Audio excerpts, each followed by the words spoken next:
चूंकि निखिल ने कुछ सवाल उठाए और निखिल डेटा के आधार पर बात कर रहे थे कि ऐसा है तो ऐसा है, ऐसा है तो ऐसा है। मोटे तौर पर उन्होंने कहा कि देश में हर सरकार का अपना कंट्रीब्यूशन रहा है और देश आज की तारीख में जहां है वहां सबका योगदान है, और यह तो प्रधानमंत्री नरेंद्र मोदी ने सदन के भीतर भी माना है, इसमें कोई दो राय नहीं है।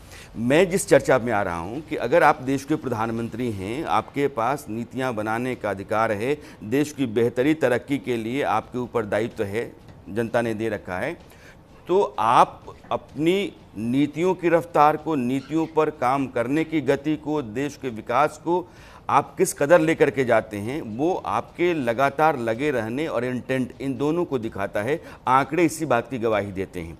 तो जो निखिल ने कहा था, मैं चाहता हूं कि उस पर आप अपनी राय रखें। तो सिर्फ निखिल जी ही नहीं, सबने ही इस पर ये आई थिंक हमारे पूरे पैनल का अग्रीमेंट है और इवन पार्लियामेंट में अग्रीमेंट है कि हर गवर्नमेंट का एक कंट्रीब्यूशन है देश को आगे लेके जाने में। इसमें कोई दो राय नहीं है, आपने भी यही कहा। अगर हम आज दो स्टैटिस्टिक्स देखें, एक स्टैटिस्टिक है जो हमारे बजट में निकला है, हमारा डेट टू जीडीपी रेशियो। आज भारत का डेट टू जीडीपी रेशियो 55.6% है, और इसे जब हम कंपेयर करते हैं यूएस की डेट टू जीडीपी रेशियो से, जो कि करीब 90% के रेंज में है, यूरोप की डेट टू जीडीपी रेशियो 80%, 90%, बहुत सारे देशों में इतना जाता है, यूके सेम 70%, 80%, 90%। हमने कैसे अपना debt to GDP ratio manage करके हम यहाँ तक पहुंचे, ये एक बहुत बड़ा सवाल, और इसका जवाब यही है फिस्कल कंसोलिडेशन पर दबाव, और ये भी देखना कि आप जो सबसे वल्नरेबल पॉपुलेशन है आप उनको सपोर्ट करें, और बाकी पॉपुलेशन के लिए आप एक मार्केट क्रिएट करें। और वो मार्केट कैसे क्रिएट होगी? वो मार्केट तब क्रिएट होगी जब आप इंफ्रास्ट्रक्चर बनाएंगे।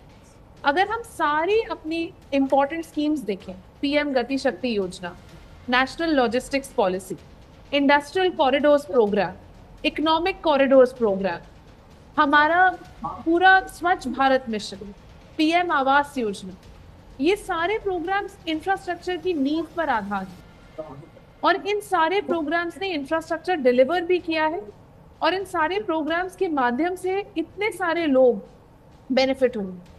तो at the end of the day जब हम डिबेट करते हैं और हम कहते हैं कि हमने जो चॉइसेस करी, क्या वो सही चॉइसेस थी या गलत, उसका जवाब हम कभी इतना पूरी तरीके से दे नहीं पाएंगे। सरल जी ने कहा कि हमने सोचा था कि नेशनल मैन्युफैक्चरिंग का जो शेयर है वो 25% ऑफ जीडीपी हो जाना चाहिए, कोई डाउट नहीं है, हो जाना चाहिए। लेकिन अगर नहीं हुआ, और आज हम 17% पर हैं, बाय द वे नॉट 12%, अगर हम 17% पर हैं, तो क्या इन पॉलिसीज के बिना हम 5% पे पहुंच जाते? क्या इन पॉलिसीज के बिना हम 3% पे पहुंच जाते? ये भी सोचने की आवश्यकता है। मोटे तौर पर मिताली ये कह रही हैं कि डेवलपमेंट को लेकर के प्रैग्मेटिक पॉलिसी जो होती हैं वो फिर आपको रफ्तार देती हैं। मैं सरल आपके पास आता हूँ। अनंत विजय को मैं बीच में छोड़ गया था ऑडियो को ऐसे। अनंत। नहीं, मैं सरल पटेल जब बोल रहे थे तो उन्होंने मेरे चश्मे पर टिप्पणी की थी। मैं कह रहा हूं कि उनके ब्रेक में जब मैं थोड़ा सा ऑडियो ठीक नहीं था तो मैंने अपना चश्मा ठीक करने का प्रयास किया, और जब उसको पोंछ के देखा तो सरल पटेल में और निखिल जैन में, दोनों में मुझे कांग्रेस के हाथ की छवि दिखाई दी। तो अब मैं क्या कर सकता हूं, उसमें चश्मा तो चश्मा है। तो मुझे मालूम नहीं था कि आप राजनीतिक डिबेट कर रहे हैं और दो राजनीतिक दलों के दो प्रवक्ताओं को आपने बिठा रखा है। हम तो अभी आंकड़ों की बात कर ही नहीं रहे भाई, हम तो विशुद्ध पॉलिटिकल बात कर रहे हैं। हम तो सिर्फ तथ्य आपके सामने रख रहे हैं। अगर तथ्य असुविधाजनक आपके लिए हैं तो हम कुछ, आई कांट हेल्प इट। अगर तथ्य हैं, तथ्य हमेशा असुविधाजनक होते हैं। मैं उस लिहाज का आदमी नहीं हूं कि सत्यम ब्रूयात, प्रियम ब्रूयात, ना ब्रूयात अप्रियम। मैं तो अप्रिय सत्य भी सामने रख देता हूं। और हाँ, मैंने ये भी कहा कि जिस प्रकार से निशिकांत दुबे ने बातें कही, वो बातें नहीं की जानी चाहिए संसद के पटल पर, ये भी मैंने कहा। तो इसलिए कृपया, अगर आपको रंग देखना हो तो देखिए, मैं रंगों के आधार पर टिप्पणी नहीं करता हूं। रही बात जिस प्रकार से प्रधानमंत्री नरेंद्र मोदी के भाषण का आज विश्लेषण किया जा रहा है, आज इस भाषण में एक ही बात दिखी कि नरेंद्र मोदी ने मोदी तेरी कब्र खुदेगी को सेंट्रल थीम के तौर पर उपयोग किया और उसी के इर्द गिर्द उन्होंने कुशल राजनेता की तरह अपने इस भाषण का राजनीतिक उपयोग किया, जो कि एक प्रधानमंत्री और भारत के सबसे बड़े राजनीतिक दल होने के नाते उनको करने का अधिकार भी है। ये अनंत विजय ने तब रीढ़ से इस बहस को पकड़ा